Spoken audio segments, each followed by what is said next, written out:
Haino hai Tangsal Diboro khungsa Phalnogo Manui Khokna Thangwi Romjakha Khoroktham Sikok Patimung Amtoli Bazaro Srangsalo Borokno Dorbarnago Tisanai Amtoli Thanani Police Patimung Nati Koktomani Bisingti Saimankha Tangsal Diboro khungsa Phalnogo Manui Khokna Thangwi Romjakha Khoroktham Sikok Paithogo Patimungo Korungjak Rokno Amtoli Thanani Police Rokni Yago Yafari Rokha Bania Khlainete Police Rok Karakshala Patimungo Korungjak Rokni Mungoi Amtoli Thanao Khlaijakha FIR Paithogo Patimungo Korungjak Rokno Koksung Pringmani Yagolo Goshirokha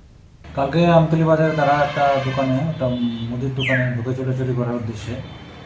এখানে আমাদের police party এবং বাজারের পাহারাদার মিলে তাদের আটক করে এবং আমরা থানায় নিয়ে আসি। এই ব্যাপারে একটা আমতলী থানাতে কেস রেজিস্টার হয়েছে, চুরির কেস, এবং তাদের বিরুদ্ধে যথেষ্ট এভিডেন্স আছে। একজন নাম পল্টু দে, একজন দিশাও দে, আরেকজন রামপ্রসাদ পার্সি। অপরাধ স্বীকার করেছে এবং উপস্থিত সাক্ষীরাও তা দেখেছে। Karakshala Kokthumni Bisingti Amtoli Thanani Police Sawikhana Rokha Patimungo Korungjak Rokno Srangsalo Dorbarnago Tisanai Amtoli Thanani Police Honoi Bishalgor Nishimi Jiboni Khokthum Chini Khorang